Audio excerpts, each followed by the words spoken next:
Laissez-moi une seconde. Donc, bonjour à tous, bienvenue à la suite des assises du mentorat. Donc, on vient de clore il y a quelques instants la conférence avec Ghislaine Torres des Premières, donc l'incubateur Les Premières. On a développé le thème Quel entrepreneuriat pour demain, avec une mise en avant de le besoin de la mixité dans l'entrepreneuriat. Les assises du mentorat 2021 ont comme thématique cette année Construisons ensemble les liens de demain, et donc on va continuer à les construire ensemble avec la table ronde où la thématique est quel mentorat pour demain, donc une question très très vaste. On va essayer du moins de traiter au mieux possible les 3 points que nous avons arrêtés ensemble. Donc, autour de l'écran, j'ai le plaisir de vous présenter donc Marie Trouet des Premières. Donc, bienvenue Marie. Bonjour. Voilà, on continue. Je vais dans l'ordre de mon écran, donc je ne sais pas comment ça se présente chez vous. Donc, on a Stéphane Rivoire qui nous fait le plaisir d'arriver du MEDEF Lyon, donc avec Actif Entreprendre. Bonjour Stéphane. Bonjour Andrea, bonjour tout le monde. Je continue avec donc la partie, on a vu avec Ghislaine tout à l'heure, très importante aussi, qui est le financement au-delà de l'accompagnement. Donc, avec Rémi Villebrun, voilà, des Angels, donc Génération Généreuse. Voilà. Bonjour Rémi. Bonjour à tous. Et Bonjour. enfin, voilà, il ne faut pas oublier le côté académique des choses. Donc, les universités de Lyon qui nous appuient toujours pour les assises. Et donc, on compte sur la présence prestigieuse de Pierre Poisat du Centre d'entrepreneuriat. Bonjour Pierre. Bonjour tout le monde. Ouh là là, je suis mal là. T'as la pression, hein. Grosse pression à tout le monde. Donc, bienvenue à tous. On va patienter encore. Voilà. WebEx fait toujours des siennes au niveau des connexions. Donc, on attend un peu. Ce n'est pas toujours simple de se connecter. Voilà, on a présent autour de l'écran des mentors et des mentorés du mentorat d'entrepreneurs. J'en connais quelques-uns. Voilà.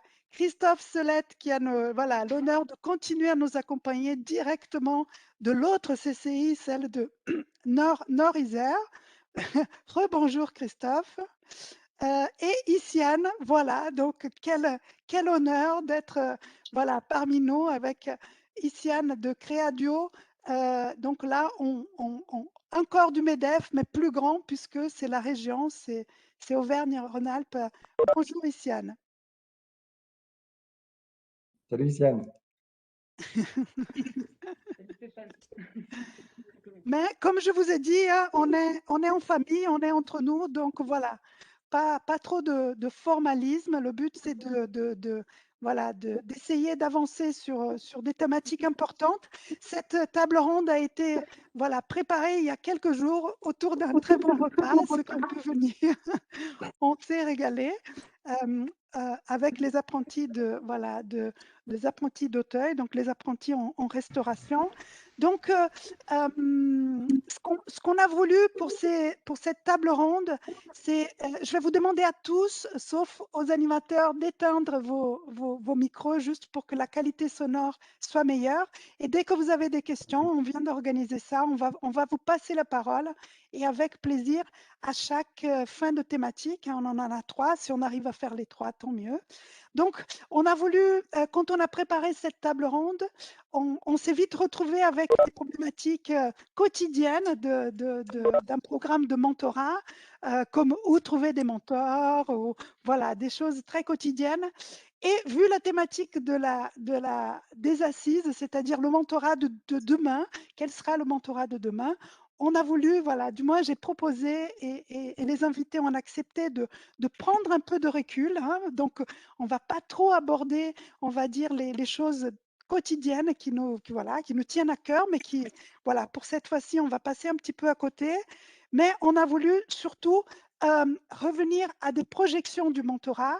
Je vous rappelle que le mentorat est à la mode, hein, donc même si ça a été créé en Grèce il y a très très longtemps, on a des programmes comme Un jeune, un mentor, hein, qui ont été diffusés par le gouvernement, mais voilà, les personnes, nos animateurs savent bien que la définition de mentorat est large et très meneuse à débat aussi. Donc, on va peut-être pas aborder ça parce que voilà, c'est pas pour ça qu'on est venu là. En tout cas, le mentorat comprend voilà, une transmission, une générosité, et c'est peut-être ce fil conducteur-là qu'on va garder pour ces assises-là aussi. Merci donc de votre présence aux animateurs et aux participants. Donc, on va peut-être démarrer. Vous avez reçu, les participants, une présentation. J'espère que vous avez eu ça. On n'aura pas le temps de présenter ces structures qui sont toutes les plus complémentaires et les plus complètes les unes que les autres. Je remercie encore votre participation et l'accompagnement que vous proposez à tous ces entrepreneurs. Je crois qu'à nous 5, on accompagne beaucoup de monde, donc c'est très chouette dans la métropole de Lyon. Donc, on va peut-être démarrer et je vais démarrer par Marie. Donc, le premier thème qu'on a abordé, Marie, c'est l'engagement des mentorés, qui reste une des clés pour le succès du mentorat.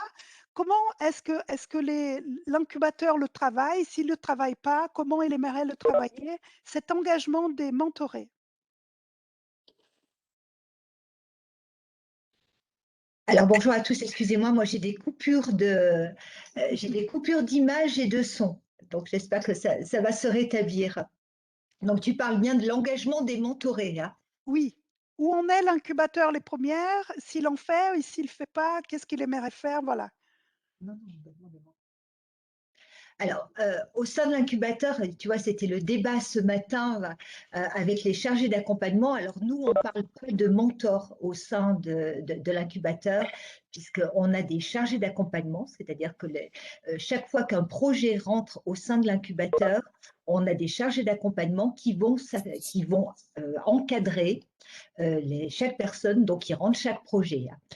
Donc, tu vois, c'était le débat ce matin entre le terme de mentor, de coach, de chargé d'accompagnement, et chacun y a apporté, j'allais dire, sa dynamique, sa sensibilité par rapport à ça. Alors, la manière aussi d'accompagner de la part, alors nous, on appelle ça des chargés d'accompagnement, c'est avec différentes sensibilités.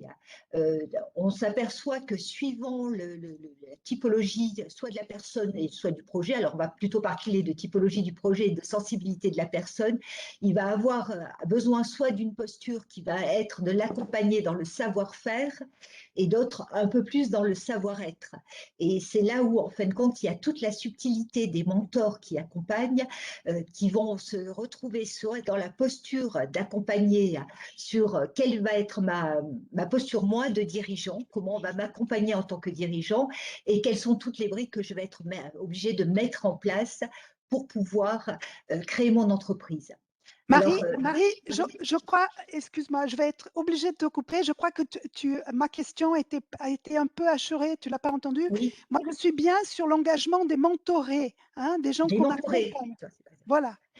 Des mentorés. Alors l'engagement des mentorés, tu sais, quand on rentre, alors on a beaucoup travaillé ça, parce que je vais dire l'engagement, on en a parlé quand on a préparé aussi ces assises. Il y a plusieurs notions, j'allais dire, par rapport à mentorer. Alors moi, il y en a une que je mettrai beaucoup en avant et qui est peut-être pas celle qui est la plus commune dans la pratique du mentorat. Moi, c'est un engagement, et un engagement aussi qui est financier. Alors, je sais que ça déplaît un petit peu, mais je pense qu'il faut qu'il y ait un minimum d'engagement pour la personne qui va recevoir. Et ça nous paraît très, très important. Après, la deuxième chose par rapport au mentoré, c'est bien qu'il connaisse les règles du jeu par rapport à son mentor. Alors qu'on appelle mentor, qu'on appelle chargé d'accompagnement, qu'on appelle coach, mais c'est des règles du jeu qui doivent être bien comprises dès le départ, parce que souvent on s'aperçoit que si ces règles du jeu ne sont pas prédéfinies au départ, on se retrouve avec des personnes qui soit avec une trop grande attente par rapport à ce qu'ils peuvent avoir, ou au contraire qui vont ne pas oser faire appel quand ils le doivent justement à la personne qui les accompagne. Voilà, c'est donc mise en place des règles du jeu. Et puis, j'allais dire, c'est une rencontre. Moi, je pense que vraiment par rapport au mentoré, comme les chargés d'accompagnement vont choisir, du moins se positionner sur les projets qu'ils souhaitent accompagner, et j'allais dire plus que le projet, c'est la personne sur laquelle ils se positionnent aussi. Je pense qu'aussi le mentoré doit avoir par rapport à son chargé d'accompagnement ou son mentor un coup de cœur. Moi, je parle vraiment, j'aimais bien l'idée de Rémi qui parlait tout à l'heure de la plateforme, une plateforme de rencontre. Alors nous, ça se fait en direct, mais je pense qu'il faut vraiment qu'il y ait un coup de cœur pour la personne et que la personne se sente, j'allais dire, particulièrement bien avec cette personne et qu'elle sente que cette personne est en capacité de la faire avancer. Donc voilà, c'est un contrat. Je pense que c'est un contrat moral, pas toujours écrit. Alors, quand on dit les choses qu'il faudrait faire, moi, je compte aussi sur les échanges et sur le fait que ça serait bien qu'on se retrouve tous, toutes ces structures qui utilisent le mentorat, c'est d'avoir des règles de bonne pratique. Peut-être, j'allais dire, il y a une charte, un engagement à faire, des règles de bonne pratique par rapport à ça. Mais moi, je pense que en premier, c'est un engagement moral. D'accord. Marie va très vite parce qu'on va aussi traiter ce thème-là tout à l'heure. Merci beaucoup.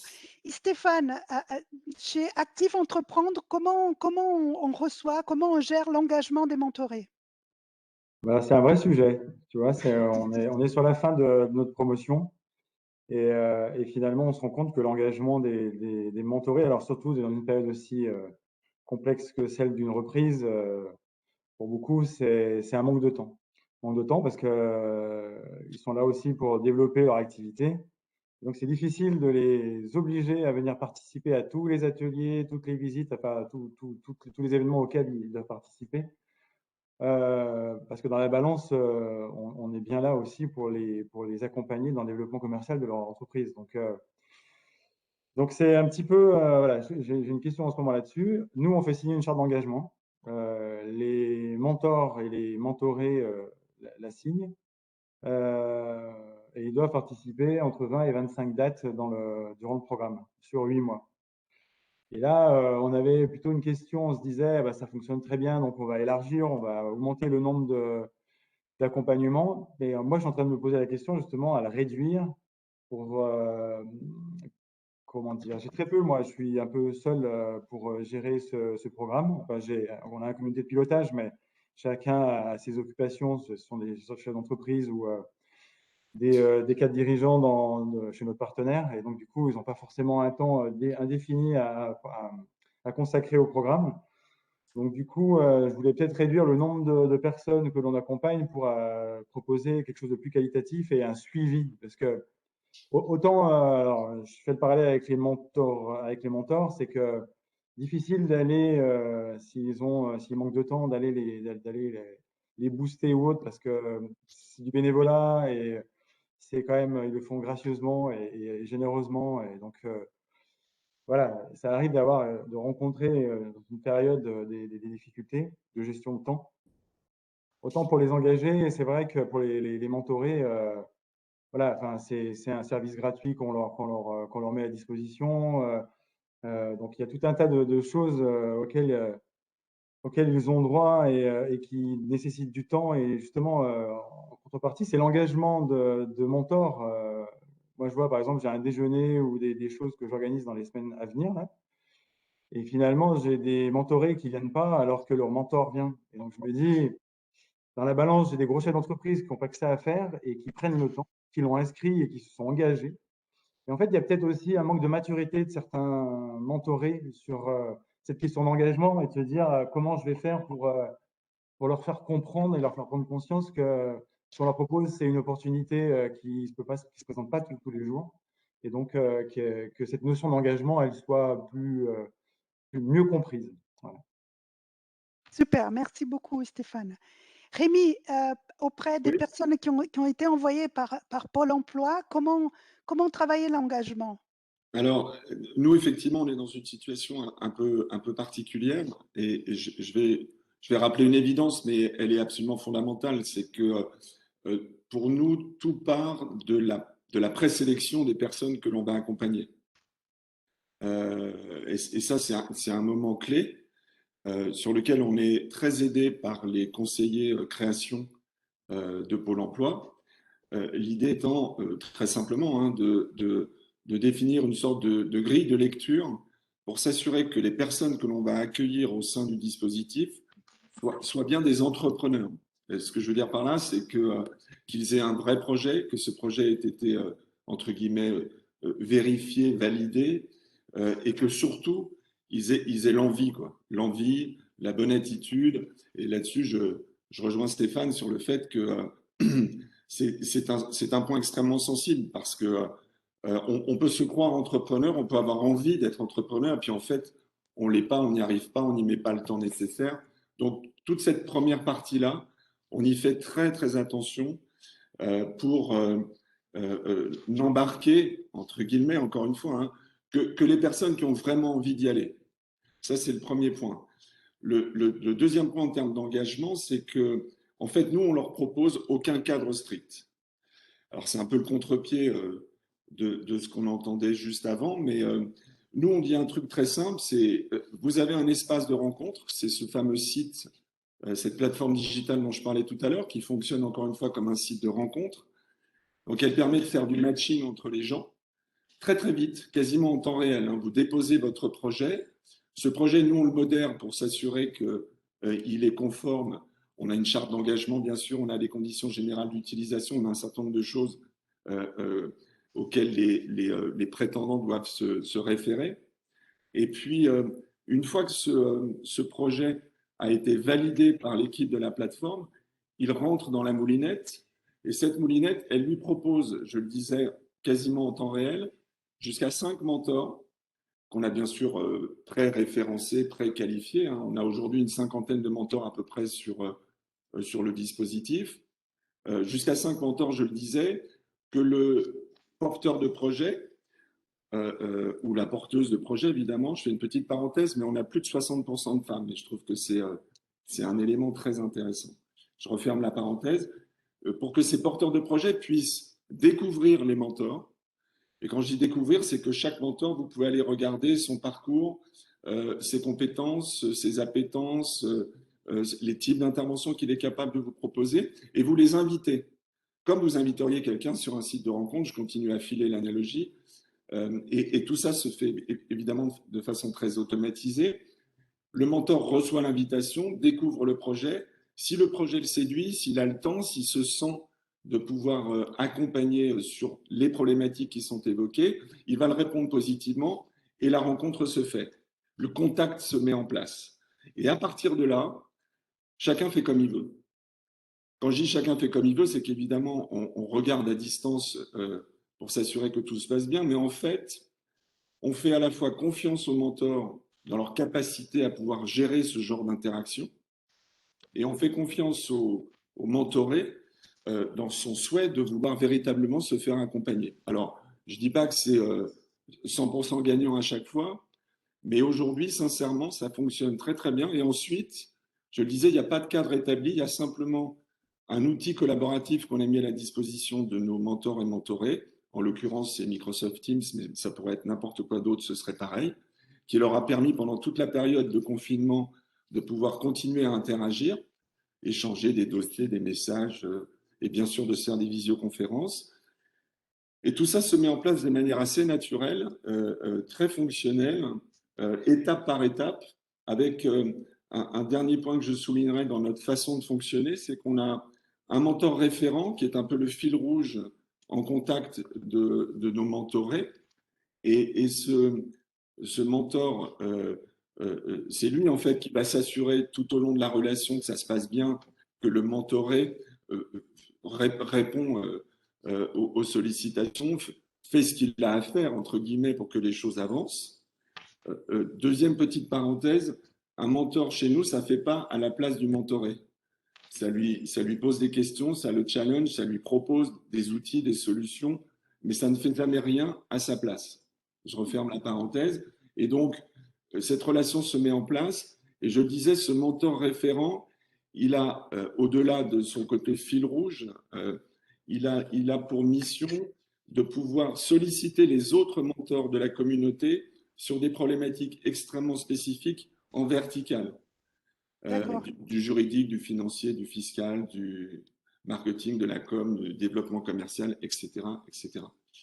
Donc, nous en fait, aujourd'hui, la motivation de ces mentorés, je crois qu'elle s'autorégule sur le mode même de fonctionnement et la capacité qu'on a à les faire avancer, tout simplement, hein. Je pense que le vrai sujet, il est là. C'est-à-dire, est-ce qu'on avance ou est-ce qu'on n'avance pas, quoi. D'accord. Merci beaucoup, Rémi. Avant de passer la parole à Pierre, je vais moi-même témoigner par rapport au mentorat d'entrepreneurs. Donc, c'est vrai que la question soulevée par Marie nous a rattrapés l'année dernière. Et donc, dès l'année dernière, on a basculé d'un dispositif qui était 100% gratuit, donc du moins 100% subventionné.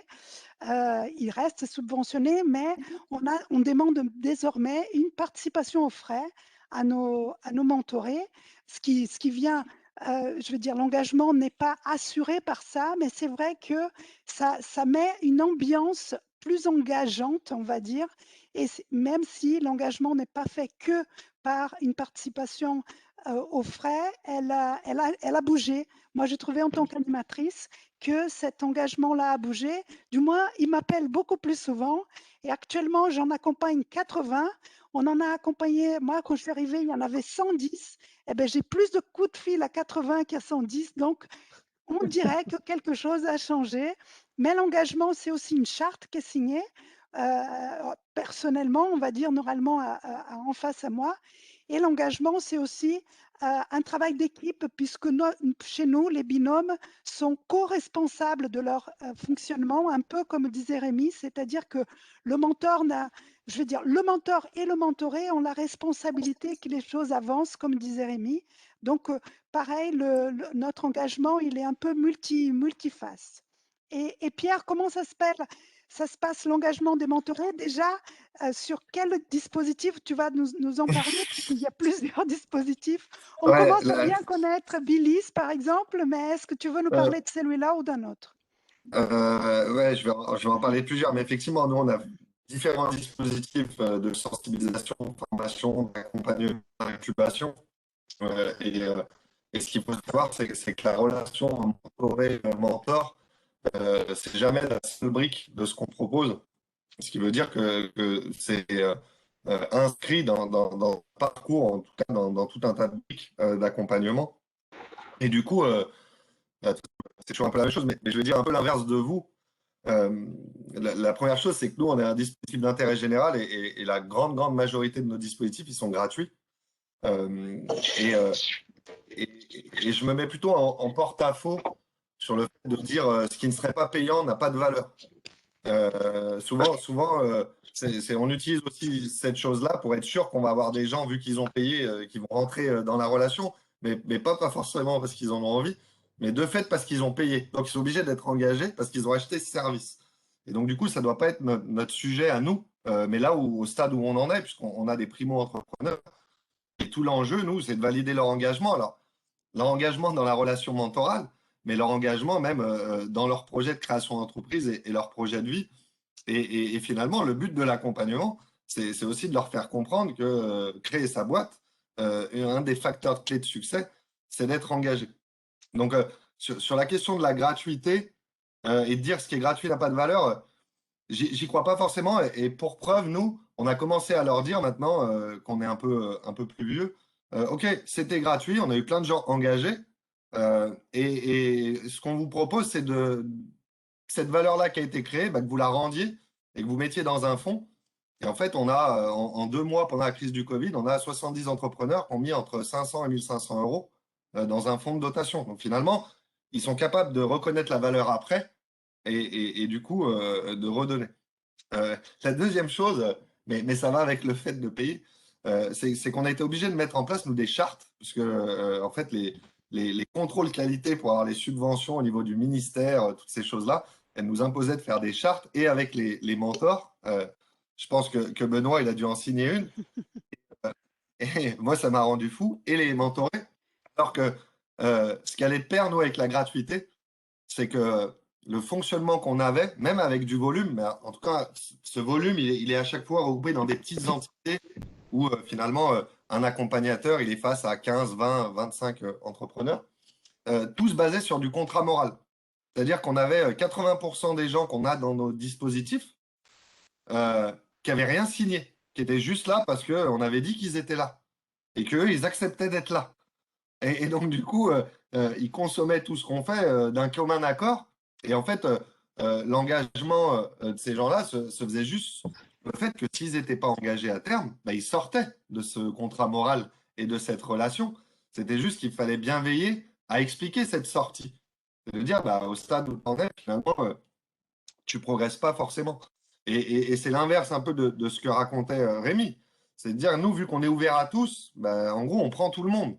Donc, il ne s'agit pas de sélectionner ceux qui vont être engagés, mais d'aider les gens qui rentrent à s'engager. Ce qui n'est pas toujours évident. Parce qu'effectivement, il y en a pour qui c'est plus complexe.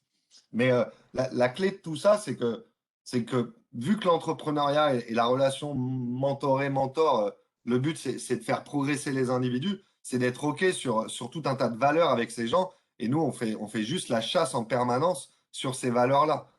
C'est-à-dire qu'en gros, par exemple, nous, le mentorat n'est pas obligatoire, c'est-à-dire qu'on ne va pas trop leur hurler dessus s'ils ratent leur rendez-vous. Par contre, on va hurler sur les entrepreneurs s'ils ne viennent pas sur les séances de co-développement où ils sont censés aider les autres.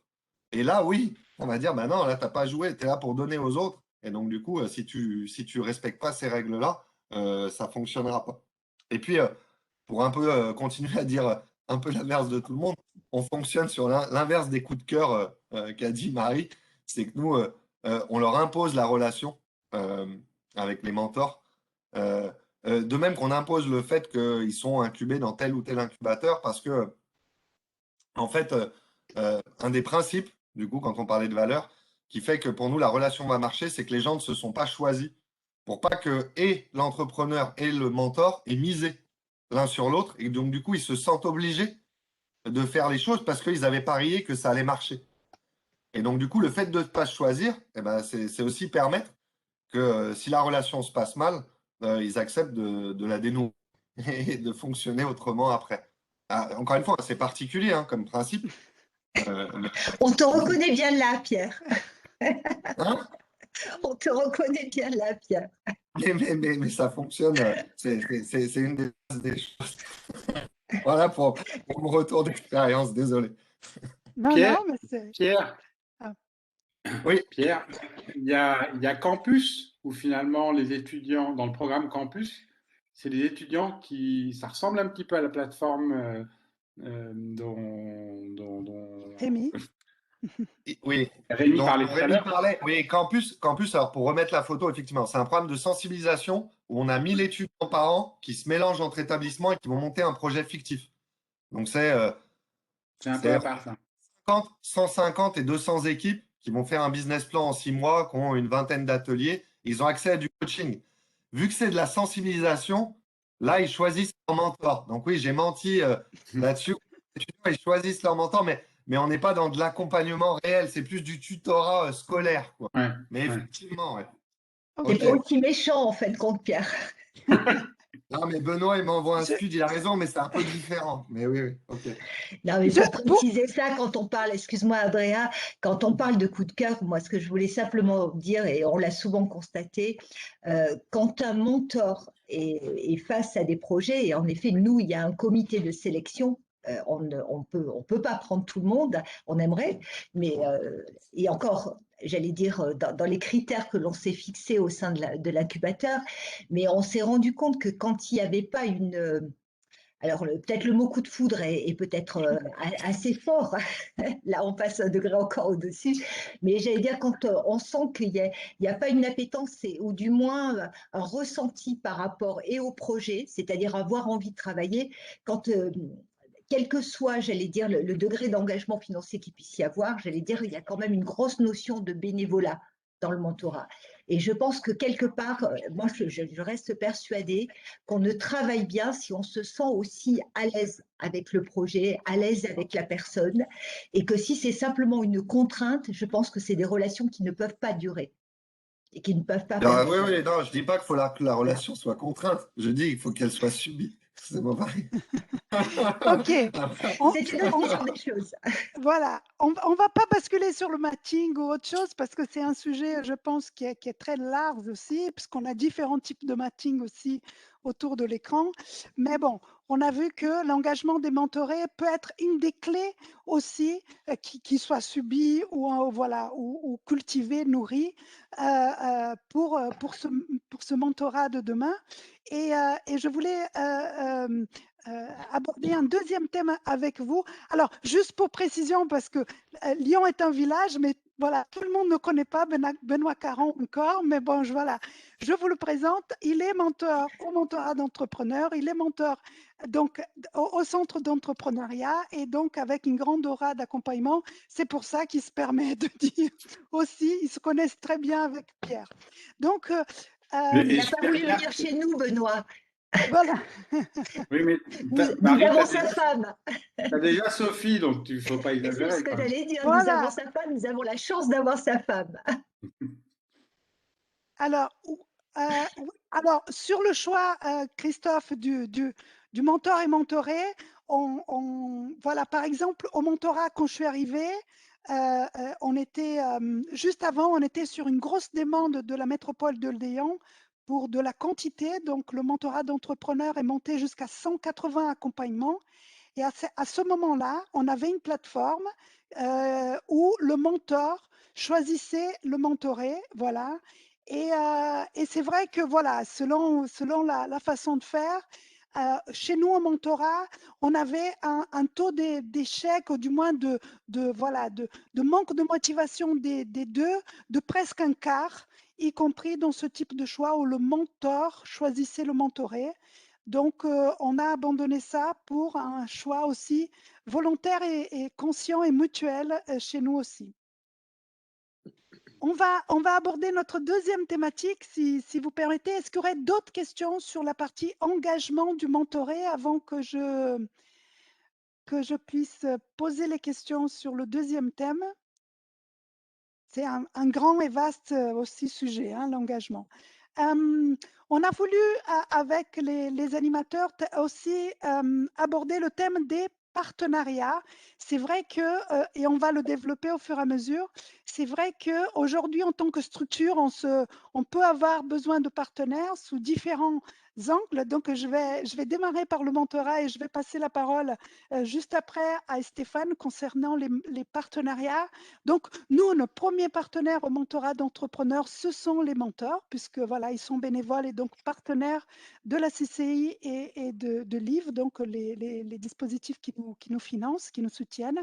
Après, on a dû chercher des partenariats financiers parce que voilà, on revient au nerf de la guerre, c'est-à-dire comment exister hein, sans aborder le modèle économique, qui était un thème aussi que on a touché, mais sans aller jusque-là. C'est vrai qu'il a été important pour nous de trouver des partenariats et aujourd'hui, on voit que peut-être ça va s'améliorer, mais le partenariat financier dépend beaucoup de ce qu'on donne en échange à nos partenaires et ça peut être un sujet aussi très riche à développer avec vous. En tout cas, nous, au mentorat, on a cherché des partenariats aussi d'expertise avec justement les universités de Lyon qui nous aident ici pour les assises du mentorat. L'IAE aussi nous a aidés aussi. Donc, nous, le mentorat d'entrepreneurs, on cherche des partenariats aussi variés qui puissent apporter aussi bien de la matière pour qu'on fasse mieux ce métier-là de mentorat, mais aussi des finances pour qu'on continue à le faire. Donc, Stéphane, je te passe la parole. Comment ça se passe et où ça se passerait dans l'avenir, le partenariat à Actif Entreprendre? Alors aujourd'hui, les partenariats, comme tu le disais, effectivement, il y a les mentors qui sont partenaires parce qu'ils sont engagés. Nous, on a une partie mentor, une partie atelier, une partie visite d'entreprise. Et la partie atelier, on a des partenaires. Et en fait, on se rend compte avec le temps que ce côté très théorique, un peu théorique, on va dire, ou très partiellement théorique des ateliers, c'est pas forcément ce qu'ils attendent parce que nous, ils sont dans les créatrices, créateurs, startups qu'on accompagne ont déjà une certaine maturité dans leur projet, enfin, dans leur développement. Et ce qu'ils veulent surtout, c'est du retour d'expérience, c'est des bonnes pratiques, c'est vraiment voilà, avoir des échanges et qu'ils puissent avoir des réponses à des questions très, très, très simples, mais à la fois ou très compliquées sur des sujets qu'ils rencontrent actuellement dans leur phase de développement. Donc finalement, on a fait glisser tout au long de l'année, on s'est adapté au fur et à mesure qu'on avait proposé des ateliers, on les a affinés, on a posé des questions avant, etc. Et on a modifié les ateliers pour créer des rencontres avec des chefs d'entreprise pour qu'ils puissent exprimer leur retour d'expérience sur comment je gère depuis 25 ans ma boîte avec 6 associés, etc., etc. Enfin, des choses beaucoup plus importantes pour nous par rapport à nos cibles. Donc, on va toujours aller chercher des partenaires pour animer des ateliers, des nouveaux chefs d'entreprise pour venir exprimer et partager leur expérience et puis transmettre surtout. Ça, c'est une valeur extrêmement importante, la transmission. Et après, ben, on a un partenaire unique qui est Harmonie Mutuelle, qui était appris l'avant et qui est devenu Harmonie Mutuelle et qui nous permet d'organiser et de gérer toute la logistique autour de ce programme. Super. Merci beaucoup. Marie, quel partenariat aujourd'hui et quel partenariat demain? Ah, alors écoute, j'ai pas le don enfin, je m'appelle pas encore Madame Irma, mais c'est vrai que les partenariats de demain, je pense que ça va être peut-être un petit peu complexe avec. Alors, écoute, nous, on a différents niveaux de partenariat. Dans la partie, j'allais dire, incubation et accompagnement, on a nous aussi mis en place en effet des ateliers. Il y a toute une brique d'ateliers. Donc, pour la plupart du temps, j'allais dire, ce sont des partenaires qui animent ces ateliers, là, qui viennent apporter leur expertise, leurs compétences. C'est pas forcément que des ateliers, j'allais dire, avec une partie uniquement descendante. J'allais dire, c'est aussi l'animation d'ateliers, j'allais dire, plus actifs, avec vraiment une compétence opérationnelle donc pour les incuber.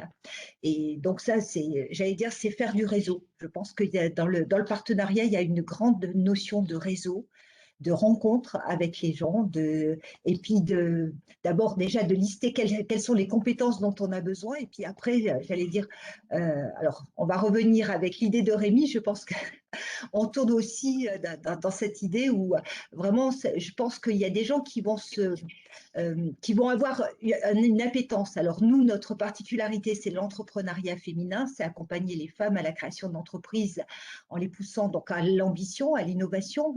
Et donc, je pense ce sont des gens aussi qui nous rencontrent parce qu'ils ont cette appétence pour pouvoir, contribuer, j'allais dire, à ce domaine-là. Et alors, si on rentre, j'allais dire, dans la partie vraiment qui est financière et comment on arrive à faire tous ces accompagnements et quels sont les partenariats, ils sont de deux ordres. J'allais dire, il y a une partie de partenariat public. Il ne faut pas se cacher, je pense que ce ne sont pas les ressources pour toutes nos structures qui vont aller grandissantes. Je pense qu'au contraire, j'allais dire, ce seront des partenariats qui risquent de diminuer de plus en plus. Et après, c'est la recherche soit de fondations, soit de structures, j'allais dire, qui vont avoir dans leur domaine, peut-être dans leur partie RSE, j'allais dire, cette brique de se dire, voilà, on va travailler pour l'entrepreneuriat féminin et on va aider pour tel ou tel programme avec, voilà, où nous, on va faire des propositions sur telle ou telle action et les partenariats donc se créent de cette manière-là. Super. Merci beaucoup, Marie. Et en passant, moi-même, je remercie mon partenaire AXA qui nous aide aussi beaucoup, que peut-être que j'ai oublié tout à l'heure. Donc, voilà, on fait comme ça vient. Rémi, quel partenariat aujourd'hui pour Angels et comment ça se passe? Est-ce qu'il y a besoin d'un autre partenariat? Où ça en est? Oui, alors sur Angels, en fait, en termes de contenu, on s'appuie beaucoup sur nos mentors. Je le disais tout à l'heure, ce sont tous des femmes et des hommes en activité. Donc, ils ont, pour certains, la capacité à pouvoir, au-delà de l'accompagnement, travailler quelques heures sur, par exemple, des webinaires thématiques. On en a fait pas mal ces derniers temps. Donc, c'est une avocate qui va intervenir sur toute la problématique juridique de la création d'une entreprise. C'est un directeur financier qui va intervenir sur la construction d'un dossier de demande de financement, etc. Donc, on travaille également pas mal sur tout ce qui est pitch. Et là aussi, avec des mentors aguerris à ce genre d'exercice, parce qu'on pense que c'est important pour un porteur de projet que de savoir se présenter, tout simplement. Donc, nos partenariats en termes de contenu, en fait, ils se font directement sur la communauté de mentors avec laquelle on travaille. Sur la partie financière, bah, nous, depuis le début, on a pris le contre-pied de ce que j'entends, c'est-à-dire que c'est tout sauf du financement public. Donc, on travaille essentiellement avec les entreprises et moi, j'y crois pas mal à cet axe-là. Cette idée de dire, alors c'est ce que Marie esquissait à l'instant, c'est-à-dire que je pense que dans la mouvance RSE, il y a de plus en plus d'entreprises qui s'intéressent à des problématiques de type social et sociétal. Et je pense qu'il y a des choses à proposer aux entreprises en termes de… Et là, pour le coup, de leur faire une offre sur comment le mentorat et l'accompagnement des créateurs aujourd'hui peuvent les aider en termes de RSE, je disais à l'instant, mais aussi sur la partie ressources humaines, parce que ça, ce sont des études qui le disent, c'est pas moi, plus de 65 ou 6% des salariés en entreprise aujourd'hui disent vouloir s'investir sur quelque chose qui fait du sens. Donc, je pense qu'il y a un vrai axe à travailler sur cette partie-là. Donc, les entreprises. Et puis, un autre axe, mais très différent, qui est celui des investisseurs, au sens fonds d'investissement, parce que, on le disait tout à l'heure, enfin, pour moi, il y a deux choses essentielles quand on crée. Il y a l'accompagnement, et c'est tout l'objet de ce qu'on se dit aujourd'hui, et puis il y a le financement. Et le financement, aujourd'hui, nous, c'est quelque chose que l'on ne peut pas encore apporter, mais que l'on souhaite apporter demain, probablement au travers de partenariats avec, alors je le disais, les fonds d'investissement, des family office, je ne sais pas encore, tout ça n'est pas arrêté, mais c'est un autre axe de travail que nous développons à l'heure actuelle. Voilà. Super. Merci beaucoup, Rémi. Pierre, les partenaires, où ça en est? Alors nous, mais c'est un peu la même logique que Stéphane, que Marie. On a différents types de partenariats, ils n'ont pas tous trait au mentorat. Et nous, on a une grosse partie de financement public parce qu'on est porté par les universités, mais on a aussi une bonne part de financement privé qui vont représenter 20 ou 30% de notre budget, avec une grosse partie qui est en numéraire, mais aussi, et ce qu'on ne compte pas, une énorme partie en mécénat de compétences. Parce qu'en fait, on a beaucoup de partenaires privés qui vont nous offrir des locaux. Dans toutes nos logiques d'incubation, on a à peu près 50 ou 60 interventions par an dans un programme d'incubation d'un an. Et généralement, c'est 50 ou 60 interventions d'une demi-journée, c'est du mécénat. Ce qui veut dire que chaque manager d'incubateur doit aussi se créer son écosystème et rendre ça possible. Mais encore une fois, on a un dispositif d'intérêt général, entre guillemets. Donc, on arrive à faire tout ça. Et puis après, on a effectivement, dans le cadre du diplôme étudiant entrepreneur, on a des briques qui sont rémunérées, mais à l'heure de TD universitaire. Donc, je ne crois pas que les gens viennent chez nous pour le côté financier quand ils sont mentors. J'espère pas, parce que sinon, c'est qu'on s'est trompé. Donc, si on parle de partenariat sur le mentorat, je vous parlais de valeur. Et en fait, le sujet, c'est qu'on est en partenariat avec des individus. Des individus sur lesquels on est OK sur ce qu'on fait et que quand ils bougent de structure, ils sont toujours là autour du projet. Et donc, du coup, effectivement, on différencie le partenaire organisation du partenaire individuel et on est surtout attaché au partenaire individu. Parce que, encore une fois qu'on est d'accord sur la vision et sur ce qu'on fait avec un individu, et qu'on est aligné, ces choses-là, elles ne bougent pas dans le temps. Ce qui est plus complexe dans une organisation. Après, la question que tu avais, c'était sur le futur. Ce qu'il y a de bien, c'est que l'entrepreneuriat, c'est quand même à la mode, que le mentorat, c'est à la mode, et que, alors on n'a plus Manel Dardoy qui devait être là, mais on avait un énorme sujet sur la question du reverse mentoring, et de dire finalement, quand on fait intervenir des cadres qui ont entre 50 et 65 ans de grands groupes qui connaissent la croissance, qui connaissent la structuration, finalement, les mettre face à des entrepreneurs qui ont 20 ans, qui savent faire du gros hacking, qui maîtrisent Slack, Notion, toutes ces choses-là. La digitalisation, ça crée de la valeur pour ces cadres-là. Et donc, du coup, il y a un vrai sujet de dire, finalement, si un gros groupe, il nous met 10, 15 cadres dirigeants du top management de sa boîte face à des entrepreneurs, qu'on rajoute quelques briques de formation, ça crée beaucoup de valeur pour l'organisation qui a besoin, en 2021, d'être agile. Donc, pour moi, l'avenir, c'est plutôt ça. C'est de dire qu'il y a une question de création de valeur du mentor vers le mentoré, mais il y a aussi beaucoup l'inverse. Mais ça veut dire que ça s'outille et ça s'accompagne, bien sûr. Donc voilà, je vous ai donné la recette magique, mais je suis pas fermé, au fait qu'on me vole mes idées. Mais c'est le chemin qu'on va prendre pour aller convaincre les gens. Ouais. Mais tu es généreux, Pierre. Merci. Merci beaucoup, Pierre, pour, voilà, déjà pour ce saut vers l'avenir. Et donc, voilà, on arrive à notre troisième thématique qui va couler voilà, tout doucement de ce partenariat.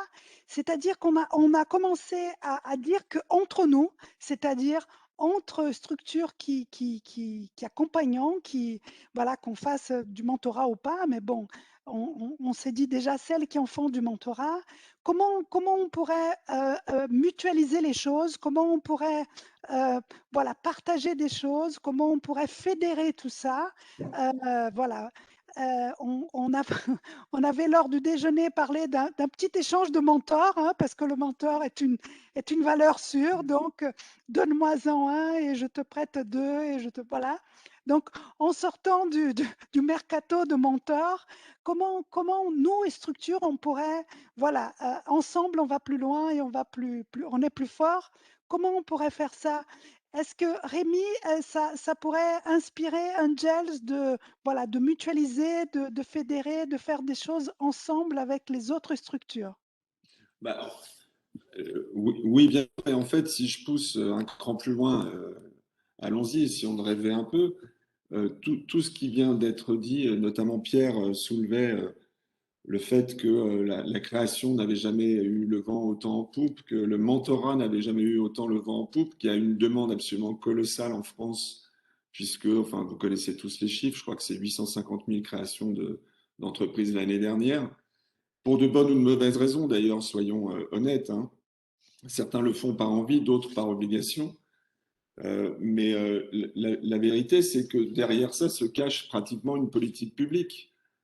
Donc, dit comme ça, c'est un peu tarte à la crème, mais en fait, je suis convaincu d'une chose, c'est que dans cette idée de regroupement des bonnes pratiques et des savoir-faire, je pense que des organisations, alors le MEDEF peut-être, pourquoi pas, je dis ça pourquoi? Parce que je pense qu'il faut évidemment avoir une implantation nationale, être capable de défendre quelque chose de transversal qui soit jouable partout en France, sur tous les territoires, mais je pense que ce ne serait pas inintéressant que de réfléchir à la façon dont, à un moment, tout ce que nous faisons chacun de notre côté pourrait se regrouper dans un système.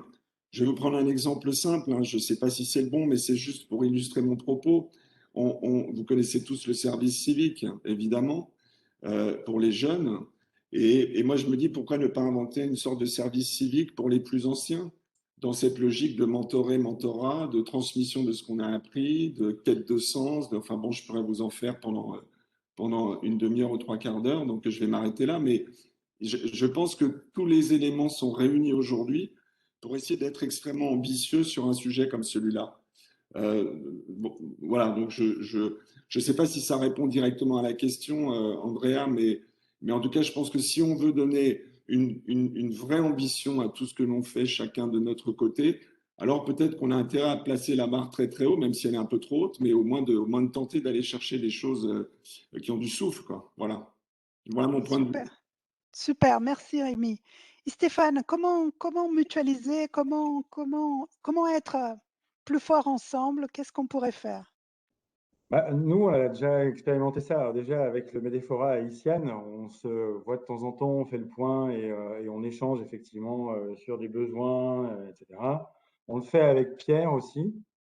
Ils m'invitent à participer à des jurys, ils m'envoient certains projets, enfin voilà, il y a du sourcing, etc. Donc moi, ce que j'ai envie de dire, c'est qu'en fait, j'ai un véritable vœu, alors pas que, mais j'ai un véritable vœu, c'est de créer de nombreuses passerelles sur le territoire. Parce que, en fait, il y a de nombreux parcours possibles pour les porteurs de projets, les créateurs, etc., sur le territoire, sur Lyon, surtout sur Lyon, en fait. Hein. C'est un territoire extrêmement riche et avec de nombreux acteurs. On travaille, c'est vrai, on travaille un peu chacun de son côté, mais avec ce souhait de travailler avec d'autres. On travaille un petit peu par petites touches avec certains parce qu'on a des affinités.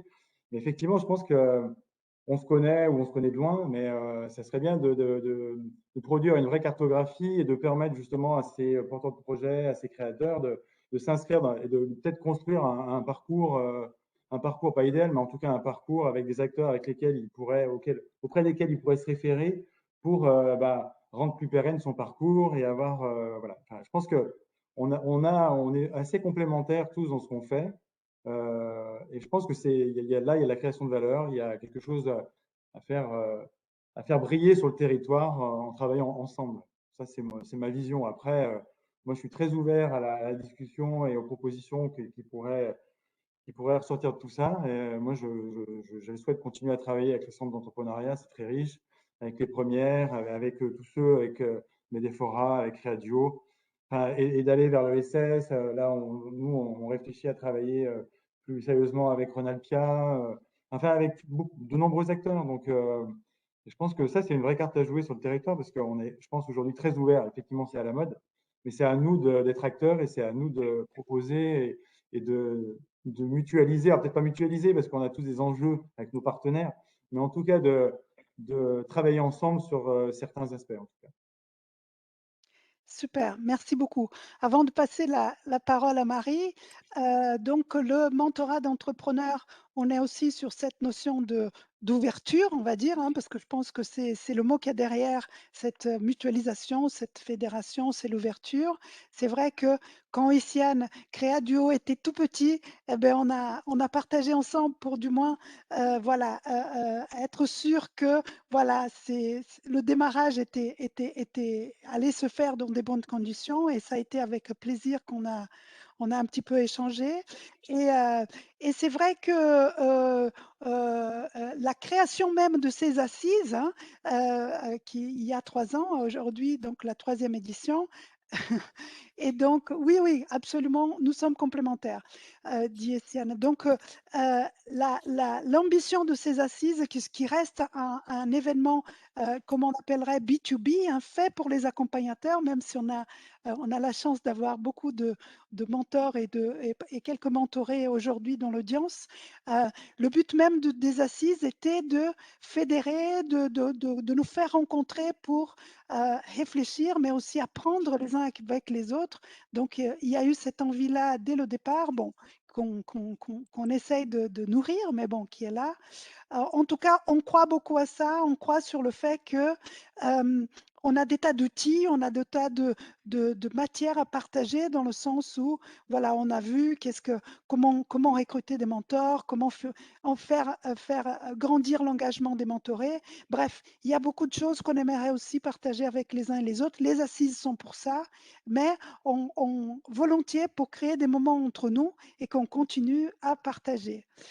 Marie, comment tu vois, toi, cette mutualisation, voilà, le fait de fédérer, de partager entre nous? Moi, je voudrais déjà revenir sur une chose, Andrea, c'est qu'il y a une ouverture qu'il faut quand on accompagne des entrepreneurs. Il faut qu'il y ait une ouverture sur un écosystème. J'allais dire, on n'accompagne jamais seul un entrepreneur. Et si déjà on ne lui donne pas le réflexe, alors ça ne veut pas dire papillonner, mais j'allais dire, si on ne lui donne pas le réflexe et cette agilité, c'est d'aller rencontrer les bonnes personnes qui peuvent l'accompagner dans son projet, voilà, je pense que ça serait limite qu'on aurait si on ne le faisait pas et ça me paraît tout à fait naturel. La deuxième chose, c'est que moi, je voudrais juste revenir à une période où nous, et c'est la nuance entre chargé d'accompagnement et peut-être mentor. Pour moi, mentor, ça va être plus du ponctuel, alors qu'un chargé d'accompagnement, j'allais dire, va peut-être plus prendre en charge du début à la fin un projet. On a fait appel justement à la structure que tu pilotes, Andrea, parce que animer une communauté de mentors, et tu le fais au quotidien, et d'autres donc autour de cette table le font au quotidien, c'est pas si évident que ça. Je pense qu'il y a vraiment une animation à faire. Comme on le disait, je pense que si on est mentor, c'est qu'il faut aussi quand même on éprouve du plaisir. Vous savez, c'est comme dans le bénévolat, si on n'a pas un minimum de plaisir dans ce que l'on fait, ça se passe pas super bien. Je veux dire, à un moment donné, on arrête, on se lasse et on arrête. Donc, on a fait souvent appel donc aux mentors donc, de la CCI. Et en partenariat, je crois que je suis tout à fait d'accord qu'on arrive peut-être. Alors, Rémi, vous parliez au niveau national, mais j'allais dire peut-être déjà sur Lyon, peut-être arriver à se trouver, j'allais dire, alors sous une forme d'une plateforme, sous une forme de rencontre, mais peut-être tout simplement de bonnes pratiques. Regardez tout à l'heure, alors Pierre en est un exemple, mais pour vous tous qui avez donné des exemples par rapport à ça, il y a des bonnes pratiques, il y a des bonnes choses qui peuvent se faire, et à partir du moment où on peut échanger autour de ça, je pense que ça paraît important. Et la dernière chose, je pense aussi l'avenir de demain, c'est nous allons faire l'expérience, on va avec Réseau Mentorat France faire un programme. On va tenter alors pas tenter, ça c'est des phrases qu'il ne faut surtout pas dire, on va réaliser un programme sur Auvergne-Rhône-Alpes, sur 20 femmes, et en partenariat avec Réseau Mentorat France.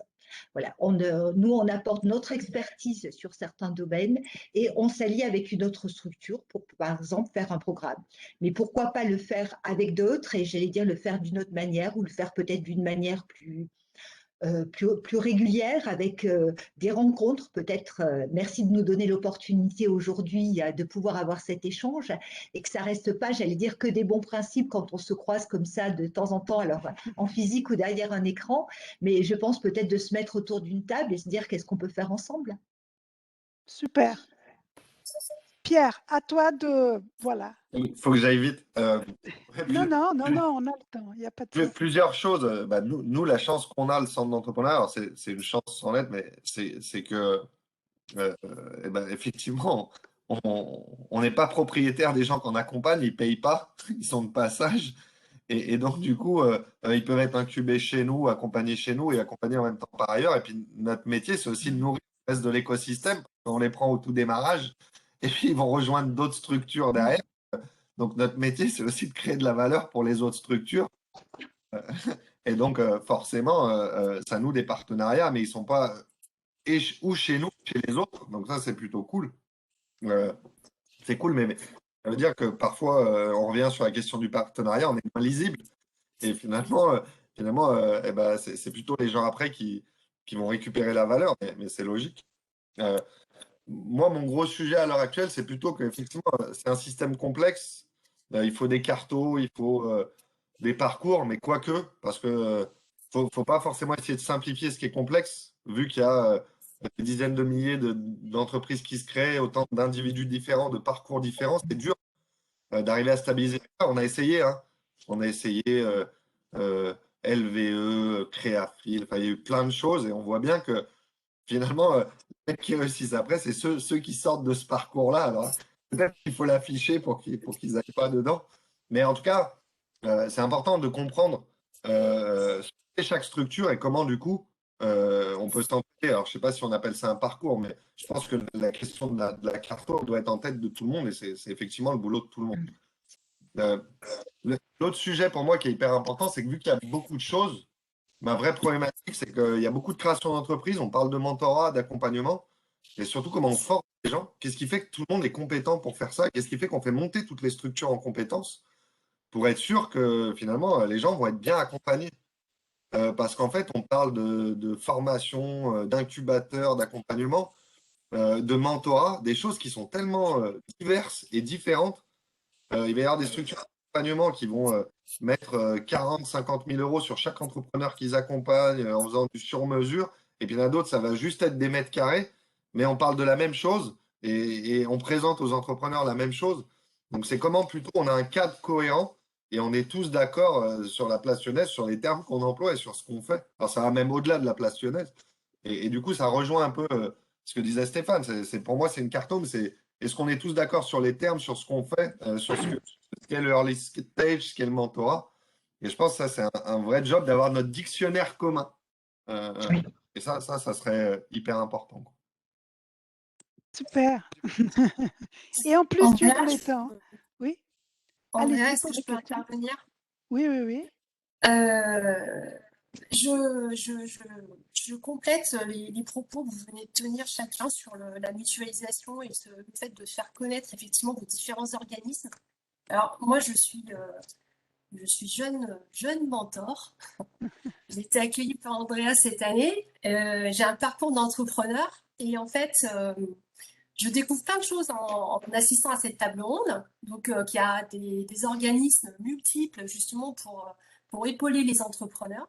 Et moi, si je prends mon parcours, je suis arrivée dans l'entrepreneuriat sur la base d'une idée voilà, qu'on a évoquée comme ça avec mon frère. Et puis voilà, on s'est lancé et on n'avait personne pour nous aider. Et aujourd'hui, ben, je vois devant moi 4 personnes qui représentent effectivement des organismes différents. J'ai fait les salons d'entrepreneurs, j'ai fait les salons qui étaient organisés par la CCI, le forum de l'entrepreneuriat à la Cité internationale. Et alors, sauf à avoir effectivement pas porté les bonnes lunettes les jours où je suis venue, je n'ai jamais vu un seul stand mentorat, quoi. C'est-à-dire que j'ai vu les associations de femmes entrepreneurs, des associations en fait, des associations qui permettaient d'intégrer des entrepreneurs en herbe qui voulaient s'installer ou voilà, qu'on va épauler comme ça. Mais en fait, je ne connaissais pas du tout les organismes que vous représentez. Alors, il est clair qu'effectivement, il y a un grand besoin par rapport à ça. Je vois Pierre, j'ai regardé un peu votre parcours sur LinkedIn, le master à Lyon 2, je ne le connaissais pas. Il doit être récent. Je regrette qu'il n'existait pas quand je me suis lancée. Mais voilà, il est clair qu'une cartographie, une mise en avant de votre, voilà, de vos atouts, c'est hyper important. Et aujourd'hui, même après 8 ans, ben, je me trouve un peu perdue dans, voilà, quand je vais piocher une information, je mets des plombes à trouver ça. Je vais à la CCI, je vais aller chercher à la région.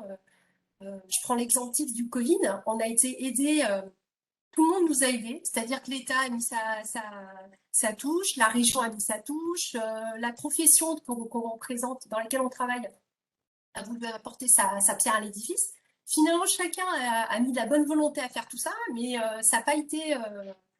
Enfin, comment dire, chacun est venu solliciter individuellement les entrepreneurs. On n'a pas eu effectivement une carto ou quelque chose qui permettait de nous dire bon, ben voilà, moi je travaille dans le prêt-à-porter, je peux m'orienter là-dessus, j'ai des difficultés au niveau juridique, j'ai des interrogations au niveau RH, etc. Ou alors, voilà, le mentorat, par exemple, je me suis naturellement dirigée par la CCI parce que la CCI a une notoriété, voilà, commerce, entrepreneuriat.